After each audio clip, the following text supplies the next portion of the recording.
નમસ્કાર. આજે આપણે એક એવા વિષય પર વાત કરવાના છીએ જે ખૂબ જ શક્તિશાળી અને આશાથી ભરેલો છે. વિશ્વ ટીબી દિવસ 2026નો સંદેશ એકદમ સ્પષ્ટ છે. હા, આપણે ક્ષયરોગ એટલે કે ટીબીનો અંત લાવી શકીએ છીએ. પણ સવાલ એ છે કે કેવી રીતે? ચાલો આને જરા ઊંડાણથી સમજીએ. તો આજે આપણે શું વાત કરવાના છીએ? સૌથી પહેલાં તો ટીબી આજે પણ આટલો ગંભીર કેમ છે? પછી આપણે એના સમાધાનના મંત્ર વિશે જાણીશું. એ પછી વિજ્ઞાન અને નીતિ કેવી રીતે મદદ કરે છે એ જોઈશું. અને લોકો અને સમુદાયનો શું રોલ છે એ સમજીશું. અને છેલ્લે ટીબી અને ડાયાબિટીસ વચ્ચેના પડકાર પર પણ એક નજર નાખીશું. પણ એ આશાની વાત કરતા પહેલાં અત્યારની હકીકત શું છે એ જાણવું ખૂબ જરૂરી છે, બરાબર ને? તો 2026માં પણ ટીબીની સ્થિતિ શું છે અને આટલી ગંભીર કેમ છે? ચાલો એને સમજીએ. જુઓ, આ એક એવી હકીકત છે જેનો આપણે સામનો કરવો જ પડશે.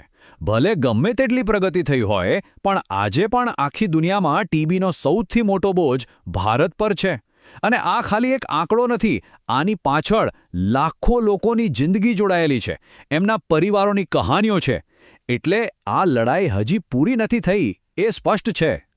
તો પછી સવાલ એ જ છે કે આનો અંત કેવી રીતે લાવી શકાય? આટલા મોટા પડકાર સામે લડવાનો કોઈ રસ્તો છે? અને સારા સમાચાર એ છે કે જવાબ છે હા. અને આ જવાબ આપણને આજના વિષયના મૂળમાં લઈ જાય છે. તો એ સમાધાન છે શું? જુઓ, એનો જવાબ કોઈ એક જાદુઈ ગોળીમાં નથી, પણ એકદમ સ્પષ્ટ 3 ભાગની વ્યૂહરચનામાં છે. એક એવો મંત્ર જે આપણને ટીબીના અંતનો રસ્તો બતાવે છે. ચાલો એને એક પછી એક સમજીએ. આ મંત્રની શરૂઆત જ કેટલી જોરદાર છે જુઓ તો. હા, આપણે ટીબીનો અંત લાવી શકીએ છીએ. અને એક વાત સ્પષ્ટ કરી દઉં, આ ખાલી એક સૂત્ર નથી કે કોઈ ખોખલી આશા નથી. આ વિશ્વાસ પાછળ વિજ્ઞાનની મજબૂત તાકાત છે. વિજ્ઞાન આપણને કહી રહ્યું છે કે હવે ટીબીને હરાવવો એ કોઈ સપનું નથી, એ શક્ય છે. તો સવાલ એ છે કે આટલો બધો આત્મવિશ્વાસ આવે છે ક્યાંથી? વેલ, એ આવે છે આપણી પાસે રહેલા અત્યાધુનિક સાધનોમાંથી. જેમ કે મોલિક્યુલર ડાયગ્નોસ્ટિક્સ, જે ખૂબ જ ઝડપથી અને સચોટ રીતે રોગને પકડી પાડે છે. પછી છે ટૂંકી સારવાર પદ્ધતિઓ, જે પહેલાં કરતાં ઘણી ઓછો સમય લે છે. અને સૌથી અગત્યનું, નિવારક ઉપચાર, મતલબ કે ટીબી થાય એ પહેલાં જ એને રોકી શકાય છે. ટૂંકમાં વિજ્ઞાને આપણને આ લડાઈ જીતવા માટેના બધા જ હથિયાર આપી દીધા છે. પણ જુઓ, ખાલી સારા હથિયાર હોવા પૂરતા નથી. એને ચલાવવા માટે એક મજબૂત યોજના પણ જોઈએ, બરાબર ને? અને અહીં જ આવે છે આપણા મંત્રનો બીજો ભાગ, દેશો દ્વારા સંચાલિત. મતલબ કે રાષ્ટ્રીય નેતૃત્વ. આ લડાઈ દરેક દેશે પોતાની રીતે પોતાની જમીન પર લડવી પડશે. હવે આપણા દેશમાં આનો શું મતલબ થાય? એનો મતલબ છે રાષ્ટ્રીય ટીબી નાબૂદી કાર્યક્રમ જેવી મોટી પહેલ. પછી દરેક દર્દીનું ટેસ્ટિંગ થાય એ સુનિશ્ચિત કરવું, જેથી ખબર પડે કે કઈ દવા અસર કરશે. સારવારને છેક ગામડાના પ્રાથમિક આરોગ્ય કેન્દ્ર સુધી પહોંચાડવી. અને ડિજિટલ ટેકનોલોજીનો ઉપયોગ કરીને દરેક કેસ પર નજર રાખવી. આ એવા પગલાં છે જે ખરેખર જમીન પર ફરક લાવી રહ્યા છે.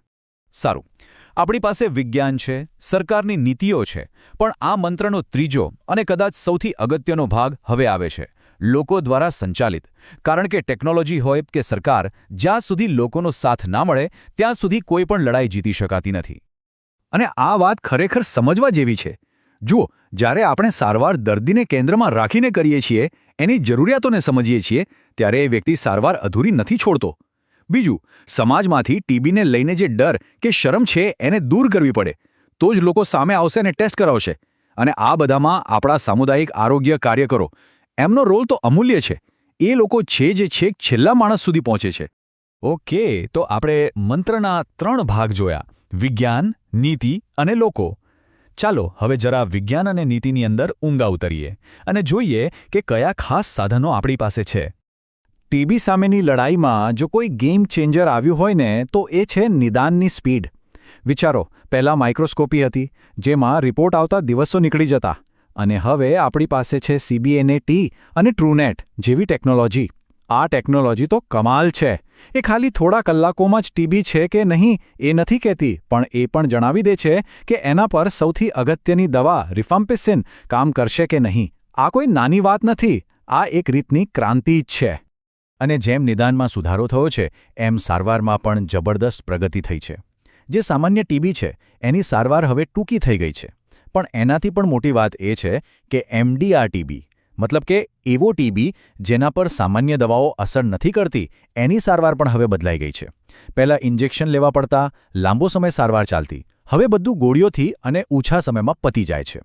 આનાથી દર્દીઓ માટે સારવાર પૂરી કરવી કેટલી સહેલી થઈ ગઈ છે એનો અંદાજો લગાવી શકાય છે.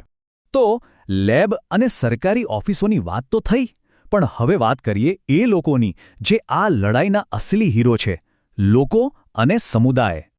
આપણે વારંવાર દર્દી કેન્દ્રિત સંભાળ શબ્દ સાંભળીએ છીએ, પણ એનો મતલબ શું છે? સિમ્પલ ભાષામાં એનો મતલબ છે કે આપણે ખાલી રોગની સારવાર નથી કરી રહ્યા, પણ એક આખા માણસની સારવાર કરી રહ્યા છીએ. એ વ્યક્તિની જરૂરિયાત શું છે, એના માટે શું સગવડભર્યું છે, એ બધું જ ધ્યાનમાં રાખવું. જ્યારે આપણે આવું કરીએ છીએ ત્યારે સારવાર સફળ થવાના ચાન્સ અનેક ગણા વધી જાય છે. સારું, હવે એક એવા મુદ્દા પર આવીએ જેની પર કદાચ ઓછું ધ્યાન જાય છે, પણ ખાસ કરીને ભારત માટે આ એક બહુ મોટો પડકાર છે. હું વાત કરી રહ્યો છું ટીબી અને ડાયાબિટીસના જોખમી જોડાણની. આ સ્ક્રીન પર દેખાતો આંકડો જુઓ. 2 થી 3 ગણો આટલું જોખમ વધી જાય છે ટીબી થવાનું જો કોઈ વ્યક્તિને ડાયાબિટીસ હોય તો. અને વાત ખાલી જોખમ વધવાની નથી, આવા કેસમાં ટીબીના પરિણામો પણ વધારે ગંભીર આવી શકે છે. આ ખરેખર ચોંકાવનારું છે. અને અહીં એક ખૂબ જ અગત્યની ક્લિનિકલ વાત છે. ડાયાબિટીસના દર્દીઓમાં ટીબી ઘણીવાર અલગ રીતે દેખાય છે. સામાન્ય રીતે જે લક્ષણો હોય એના કરતાં જુદા. જેમ કે ચેપ ફેફસાના નીચેના ભાગમાં હોઈ શકે છે. સારવારની અસર પણ ધીમી જોવા મળે છે અને રોગ મટ્યા પછી પાછો થવાના ચાન્સ પણ વધારે રહે છે. આ જાણકારી ડોક્ટરો અને દર્દીઓ બંને માટે ખૂબ જરૂરી છે. તો પછી આનો ઉપાય શું? ઉપાય એકદમ સીધો અને સ્પષ્ટ છે. દ્વિપક્ષીય સ્ક્રીનિંગ. આનો મતલબ એ કે જે કોઈને ટીબી થાય એમનો ડાયાબિટીસનો ટેસ્ટ થવો જ જોઈએ. અને જેમણે ડાયાબિટીસ હોય એમનું ટીબી માટે સ્ક્રીનિંગ થવું જ જોઈએ. આ એક એવું પગલું છે જેના વગર ચાલે જ નહીં. તો આ આખી વાતચીતમાંથી આપણે શું શીખ્યા, ચાલો એને ટૂંકમાં સમજી લઈએ. પહેલી વાત, ટીબીનો અંત લાવવો એ ખાલી મેડિકલ મુદ્દો નથી, એ એક સામાજિક અને રાજકીય લડાઈ છે. બીજી વાત, જો દવાઓ કામ કરવાનું બંધ કરી દે તો એ વિજ્ઞાનની નહીં પણ આપણા કાર્યક્રમની નિષ્ફળતા છે. ત્રીજું, ભારતમાં ડાયાબિટીસને કંટ્રોલ કરવો એ ટીબીને કંટ્રોલ કરવા બરાબર જ છે. અને ચોથું, લોકોનો સાથ એ કોઈ પણ દવાથી ઓછો શક્તિશાળી નથી. ટૂંકમાં ટીબીનો અંત લાવવા માટે નીતિ, લોકો અને વિજ્ઞાન આ ત્રણેયનું તાલમેલ ખૂબ જ જરૂરી છે. અને અંતે આ સવાલ આપણા બધા માટે છે.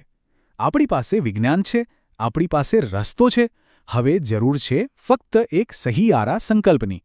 એક એવો સંકલ્પ જેમાં સરકાર, ડોક્ટર્સ અને દેશનો દરેક નાગરિક જોડાય. તો સવાલ એ છે કે શું આપણે આ માટે તૈયાર છીએ? મને લાગે છે કે આનો જવાબ ફક્ત અને ફક્ત હા જ હોઈ શકે છે.